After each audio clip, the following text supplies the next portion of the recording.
Question 1.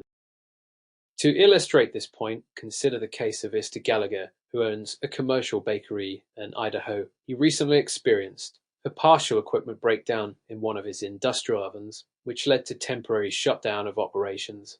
The oven was not completely destroyed but was inoperable for 12 days. Mr. Gallagher holds a commercial property policy that includes equipment breakdown coverage. The adjuster, however, denies the claim, stating that unless there is visible damage caused by a covered peril like fire or vandalism, there is no payable loss. Mr. Gallagher insists the breakdown of electrical components qualifies. Which of the following is the most accurate assessment of this claim situation? A. The claim is valid as equipment breakdown covers loss from internal mechanical failure regardless of visible damage. B. The claim is invalid because partial equipment malfunctions are always excluded. C. The claim is only valid if the breakdown was caused by a named peril listed in the brought form. D. The claim is invalid since the oven was not completely destroyed and the policy only covers total losses. Answer. Correct answer. A. Explanation. Equipment breakdown insurance, formerly boiler and machinery, is specifically designed to cover direct loss resulting from mechanical or electrical failure, including partial breakdowns, even if there's no visible damage. The Idaho Equipment Breakdown Protection Coverage Form M020 defines a breakdown to include physical loss or damage that necessitates repair or replacement, including failure of pressure or vacuum equipment, mechanical breakdown, or electrical failure. This applies regardless of whether the loss results from fire or vandalism and irrespective of whether the equipment was completely destroyed. Denying the claim on the basis of no visible damage contradicts the intent of the equipment breakdown policy. Question 2. When analyzing an insurance policy, the concept of adhesion is often misunderstood. Which of the following best describes a characteristic of an insurance contract as a contract of adhesion? A. Both parties have equal power to negotiate the contract terms. B. The insurer must accept any risk presented by the applicant. C. The insured must adhere to the insurer's underwriting timeline. D. The insured must either accept or reject the contract as written. Answer. Correct answer. D. Explanation. A contract of adhesion is a type of contract drafted by one party, usually the insurer, and offered on a take-it-or-leave-it basis. The insured has little to no ability to negotiate the terms. This is a fundamental principle in insurance and is why ambiguities in the contract are generally interpreted in favor of the insured per court rulings in doctrine of contra pro frentem. This distinguishes insurance contracts from negotiated agreements and is a key factor in legal disputes. Idaho insurance regulations and case law consistently uphold the principle that insurers bear the responsibility for drafting clear and unambiguous contracts. Question 3. Based on the information provided in the underwriting guidelines for commercial property insurance in Idaho, an applicant owns a building located in a high-crime urban area. The structure is built from non-combustible materials and has a monitored sprinkler system and burglar alarm. Which of the following underwriting considerations will most likely raise concern for the insurer? A. The building has a non-combustible structure. B. The building has monitored loss prevention systems. C. The location is in a high-crime area. D. The applicant uses certified contractors for renovations. Answer. Correct answer. C. Explanation. Underwriting in commercial property insurance involves assessing moral, physical, and legal hazards. Even when the building has good loss mitigation features like sprinkler systems and alarms, location-based crime risk significantly impacts underwriting decisions. High crime areas introduce increased potential for vandalism, theft, or arson, which insurers may classify as moral or external hazards. According to NAIC property and casualty underwriting guidelines, geographic and socioeconomic location is a critical factor in risk assessment. Insurers may require high premiums, impose sublimits, or deny coverage based on such risks. Question 4. In light of recent developments, cyber liability insurance has become increasingly necessary for commercial businesses. Consider Isa Patel, who owns a consulting firm that stores sensitive customer data electronically. A ransomware attack locks access to all files, including invoices and payroll, and demands $50,000. Which part of cyber first-party coverage would respond to this scenario? A. Network security liability coverage. B. Business income and extra expense coverage. C. Data breach response and cyber extortion coverage. D. Employment practices liability coverage. Answer.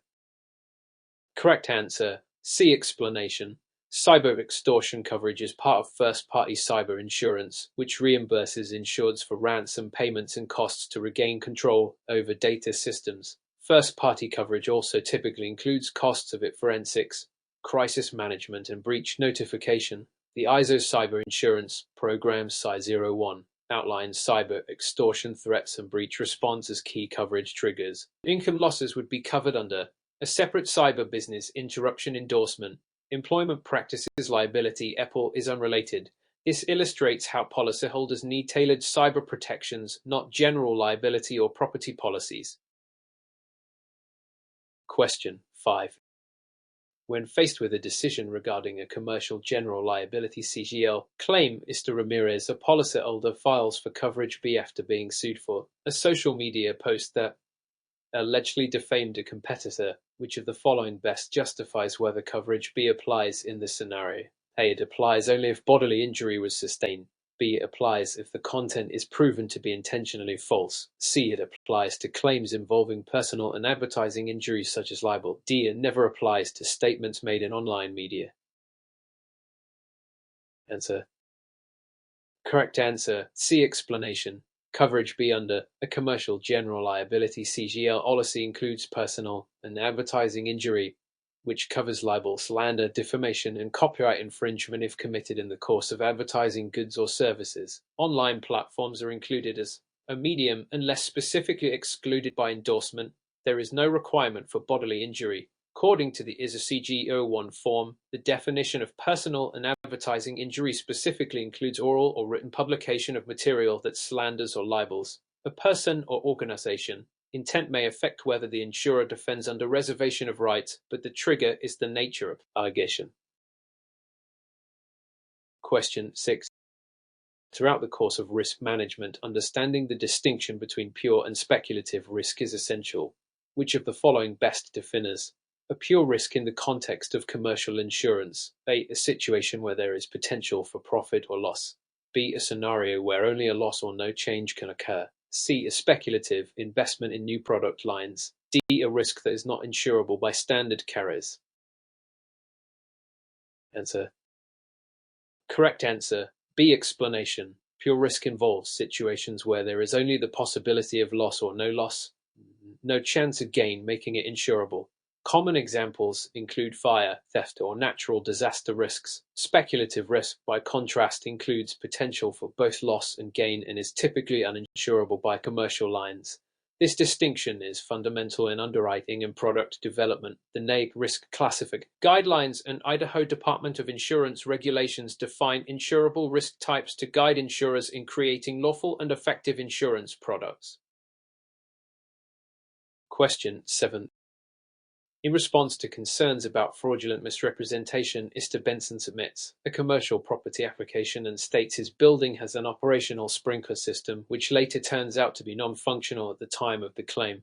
What legal principle may be applied by the insurer to deny the claim? A. Estoppel. B. Representation. C. Warranties and material concealment. D. Liberalization clause. Answer.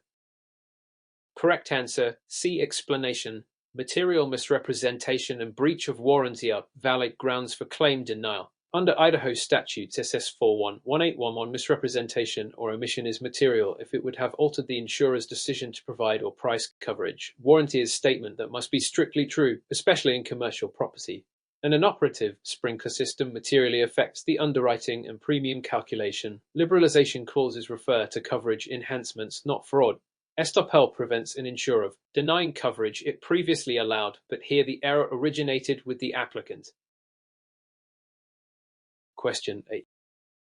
Upon closer examination, is Owens a commercial tenant insures only her business personal property under a building and personal property BPP form.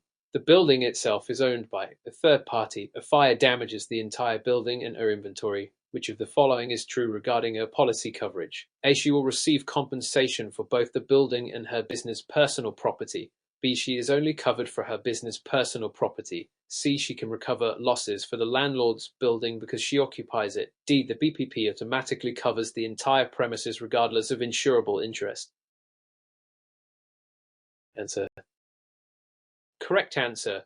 B. Explanation. The BPP form under the commercial property policy provides coverage for the building if the insured owns it, business personal property owned by the insured, personal property of others in the insured's care, custody or control.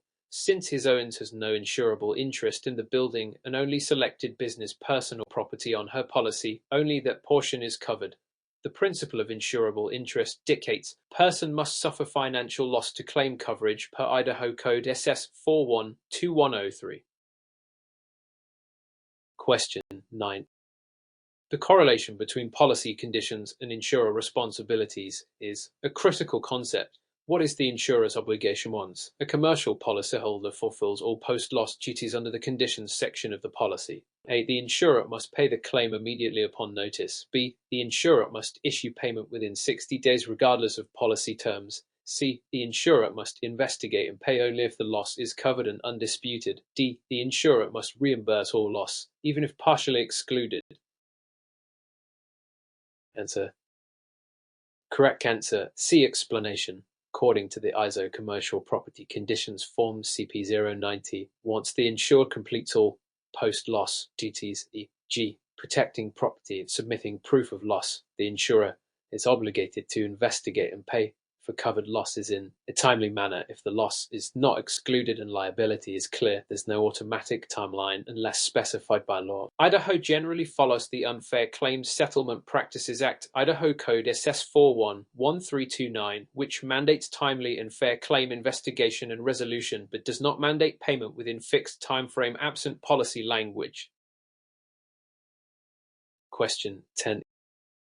Examining the consequences of an inaccurate binder, consider Lee, who receives a temporary binder from his agent stating he is covered for business income loss under a commercial property policy. However, when the full policy is issued, business income is not included. A loss occurs during the binder period.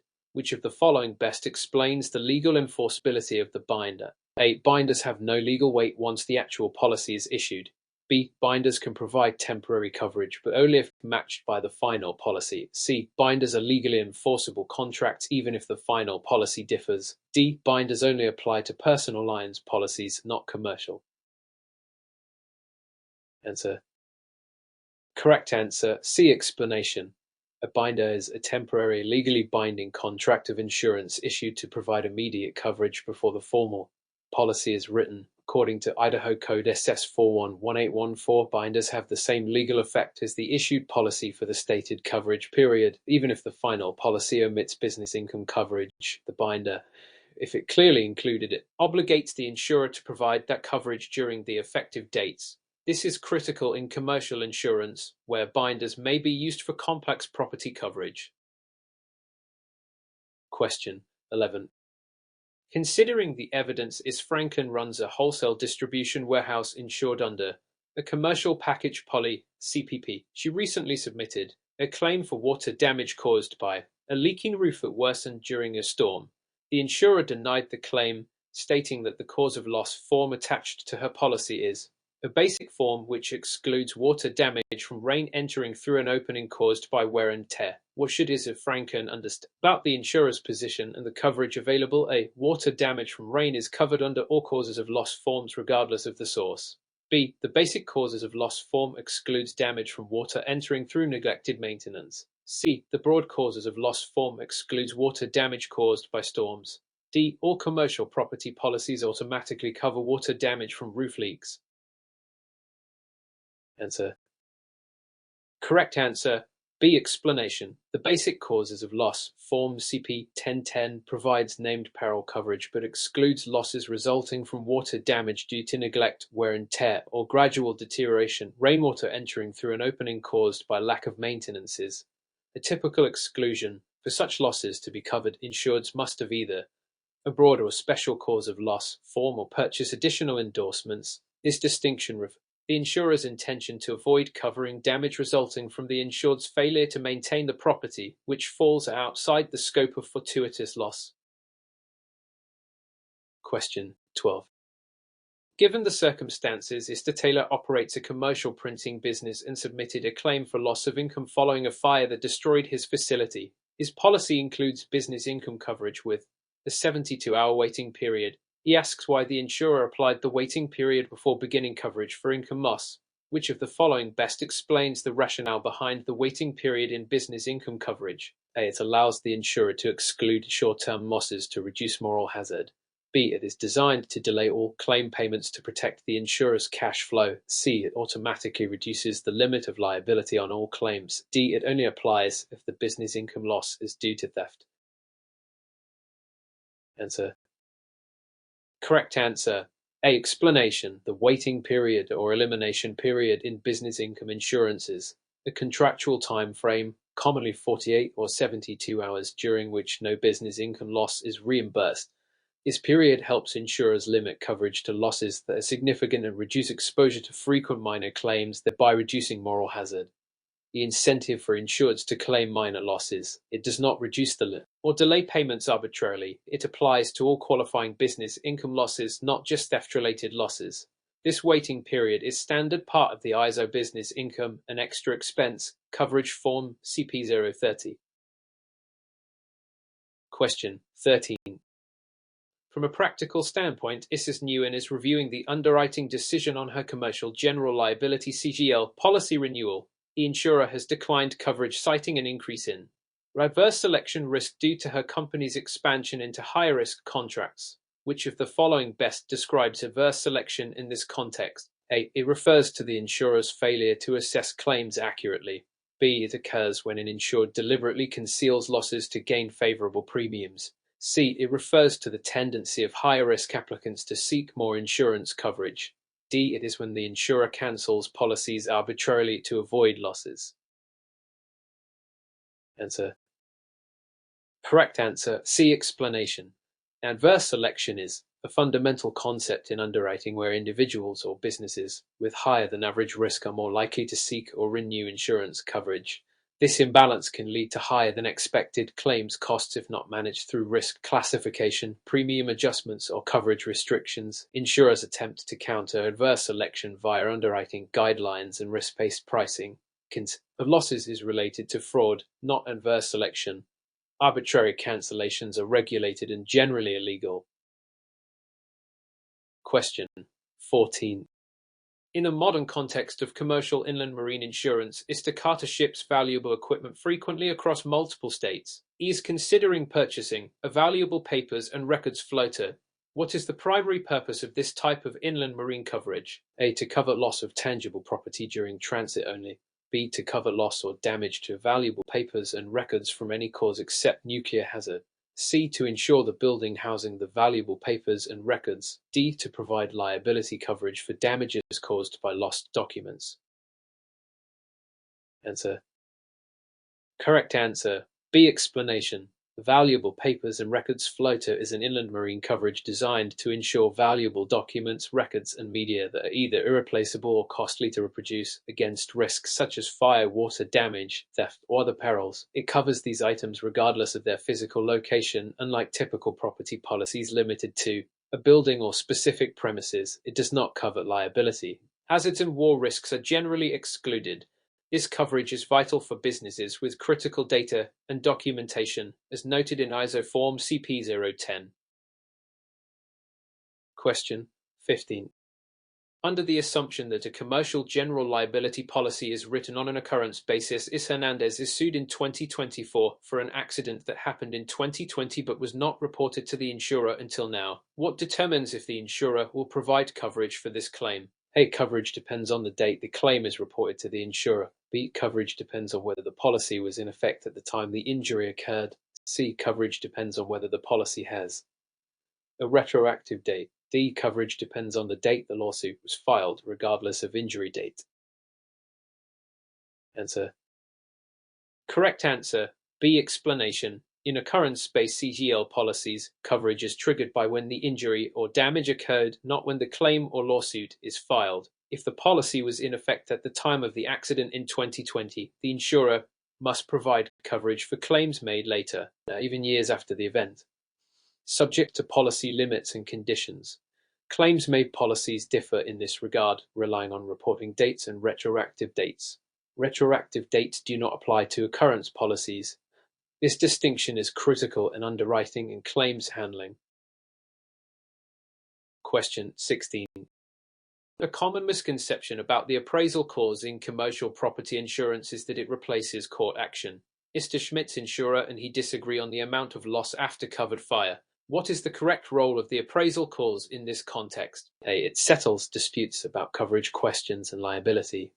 B. It provides binding determination of the amount of loss only. C. It mandates the insurer pay the claim regardless of the appraiser's findings. D. It can only be invoked by the insurer.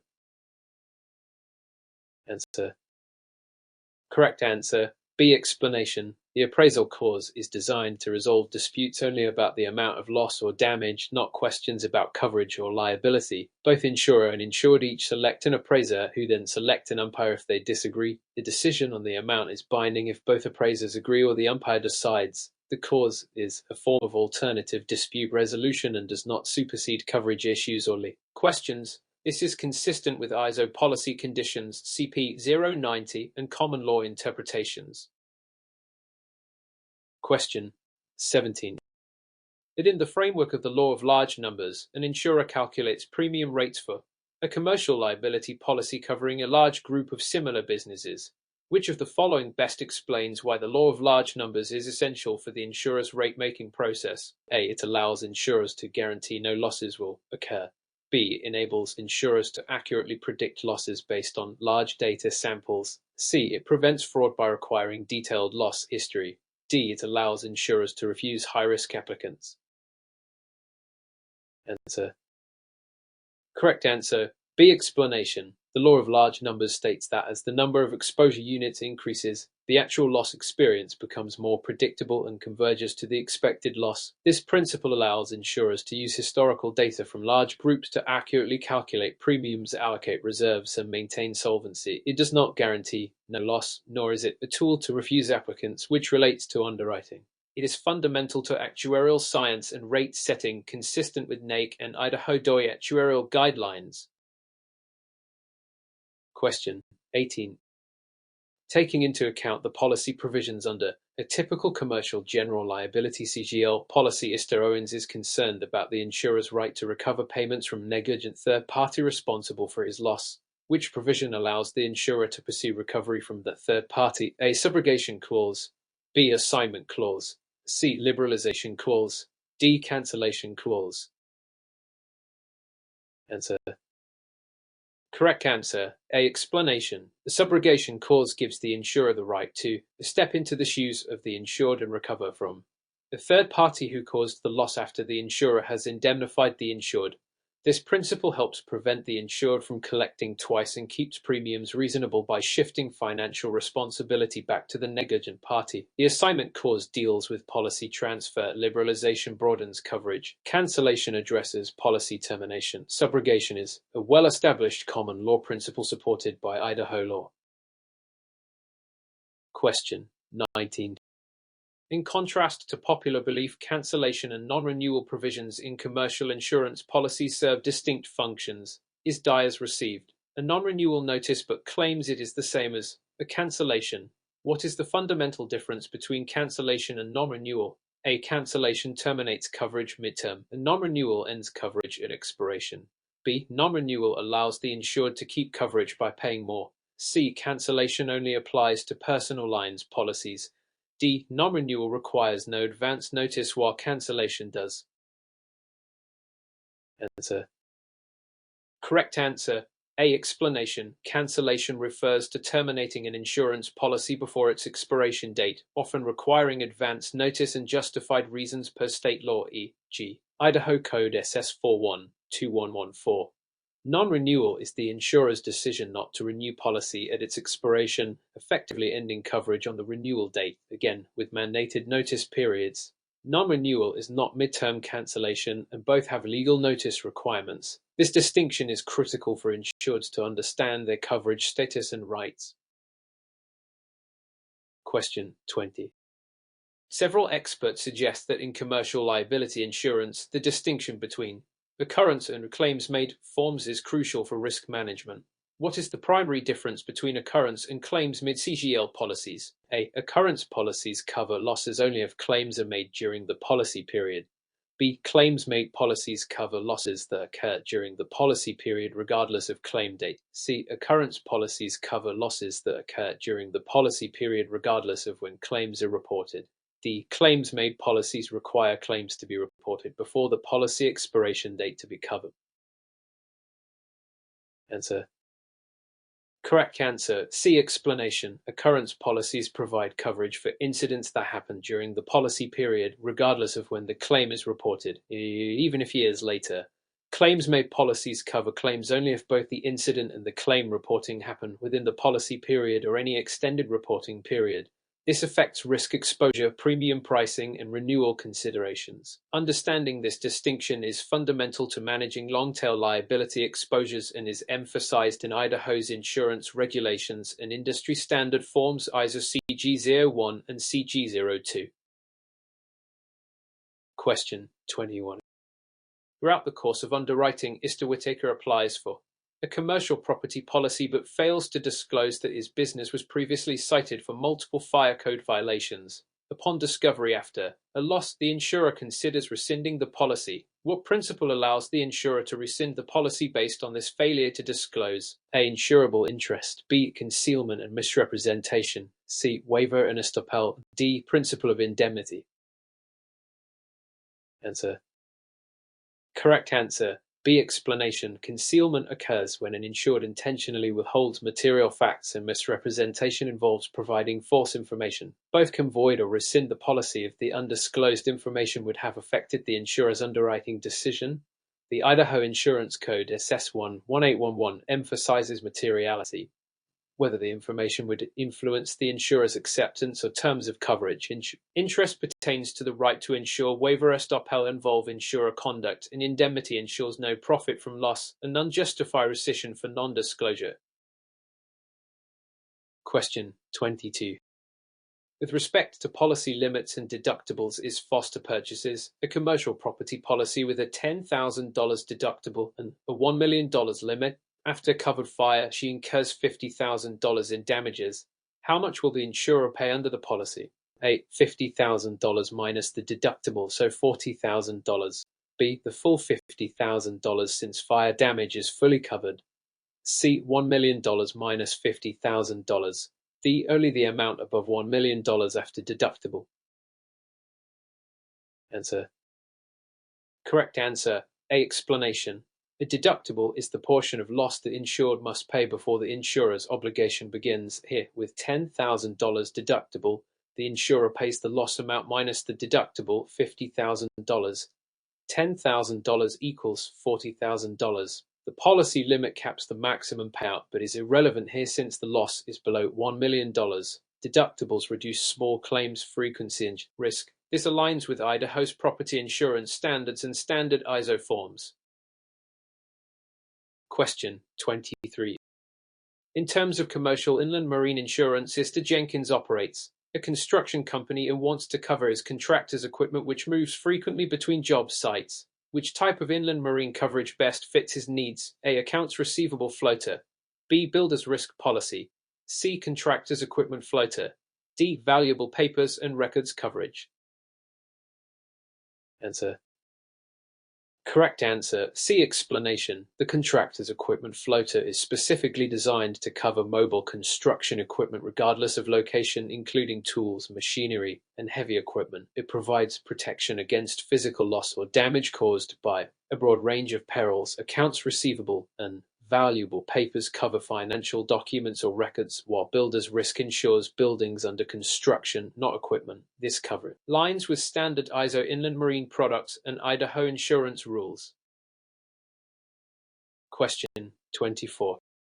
In the absence of clear policy language, Lynn receives a claim denial for business interruption because the insurer argues the loss is due to an excluded peril, flood. Her policy has no flood endorsement. What principle governs the insurer's position regarding flood damage? A. Flood losses are covered under all commercial property policies. B. Flood is standard exclusion unless specifically endorsed. C. Flood losses must be covered if the insured pays premium. D. The insurer must prove flood was the sole cause of the loss.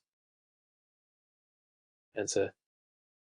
Correct answer. B. Explanation. Commercial property policies generally exclude flood damage unless the insured obtains a separate flood endorsement or purchases coverage through the National Flood Insurance Program (NFIP). Flood is considered a catastrophic peril outside typical property coverage. Idaho adheres to NFIP guidelines and standard industry practice requiring explicit flood coverage purchase. Without it, flood loss is excluded per ISO cause of loss forms in Idaho policy language.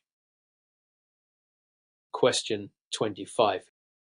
From the perspective of policy structure, which section of a commercial property policy typically describes the insurer's promise to pay for covered losses? A. Declarations. B. Insuring agreement. C. Conditions. D. Exclusions. Answer. Correct answer. B. Explanation. The insuring agreement section contains the insurer's promise to indemnify the insured for covered losses. It defines covered perils, insured property, and basic coverage scope. The declarations page outlines policyholder information, limits, and premiums. The conditions specify duties and responsibilities of parties. Exclusions identify losses not covered. Understanding the insuring agreement is critical to interpreting coverage scope consistent with Idaho policy regulations. Question 26. Taking into account the concept of subrogation, Mr. Evans' insurer paid for damage caused by negligent third party. The insurer later seeks recovery from that party. What is the primary benefit of subrogation to the insured? A. It allows the insured to collect twice on the same loss. B. It prevents the insured from recovering any loss. C. It helps keep premiums lower by holding negligent parties responsible. D. It transfers risk from the insurer to the insured. Answer. Correct answer. C. Explanation. Subrogation allows insurers to recover costs from a third party legally responsible for the insured's loss after paying the insured. This helps reduce overall claims costs, which can translate into low premiums. The insured cannot collect twice, and subrogation does not reduce insured's rights to payment. It shifts financial responsibility from insurer to responsible third party, supporting Idaho insurance law and best practices. Question 27. When considering the principle of indemnity, is Alvarez expects her commercial property insurance to pay a $100,000 after a fire even though her building's actual cash value is $75,000 at the time of loss? Which of the following best reflects how indemnity operates in this context? A. The insurer pays $100,000 since that is the building's replacement cost. B. The insurer pays the ACF unless replacement cost coverage was purchased. C. The insurer pays the policy limit regardless of actual loss. D. The insured can profit from the insurance payment under indemnity. Answer. Correct answer. B. Explanation. The principle of indemnity requires insurance to compensate the insured only for the actual loss. No more, no less. Actual cash value, SEV equals replacement cost minus depreciation. Unless the policy specifically includes replacement cost coverage, the insurer pays SEV. This prevents insureds from profiting from insurance claims. Idaho law and ISO forms uphold this principle to maintain fairness and prevent moral hazard. Question 20. By evaluating commercial policy endorsements, Mr. Mitchell wants to ensure his policy will automatically cover improvements and betterments he installs as a tenant. Which endorsement should he look for? A. Building ordinance or law endorsement. B. Tenant improvements and betterments coverage. C. Vacancy permit endorsement. D. Extended business income endorsement. Answer. Correct answer. B. Explanation. Tenants' improvements and betterments coverage protects alterations, additions, or improvements tenant makes to the leased premises. This is often excluded from standard building coverage unless endorsed.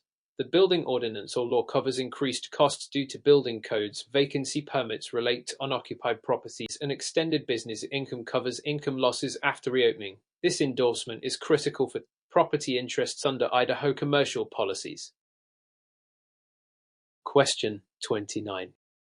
Within the framework of commercial general liability insurance, Dawson is concerned about whether her policy will cover liability arising from contracts she signs requiring her to assume the other party's liability. Which coverage or exclusion governs liability assumed under contract? A. Coverage includes all contractual liabilities without limitation. B. Contractual liability is excluded from CGL policies. C. Coverage includes assumed liability under certain contracts, excluding others like workers' compensation. D. Contractual liability coverage is automatic and unlimited. Answer.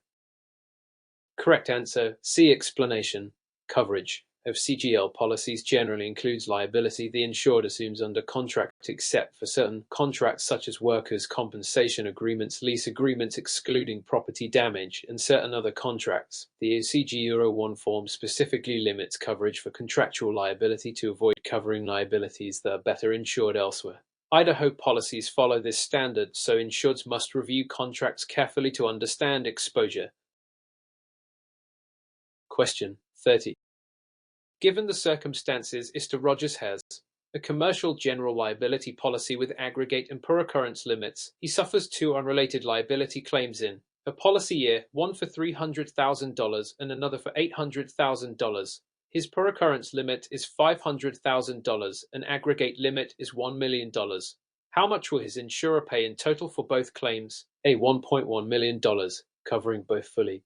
B. $800,000 since aggregate limit caps the total. C. $700,000 due to per occurrence and aggregate limits. D. $1 million, the aggregate limit maximum for the policy period. Answer. Correct answer. D. Explanation. The per occurrence limit caps the amount payable for any single claim, $500,000. The $300,000 claim is fully paid, but the $800,000 claim is capped at $500,000. The aggregate limit, $1 million, caps total payments during the policy period, so total payout is $300,000 plus $500,000 equals $100,000, which is less than aggregate, but aggregate is the max ceiling. If a third claim occurs, it may reduce remaining coverage. Idaho law enforces these contractual limits per ISO standards.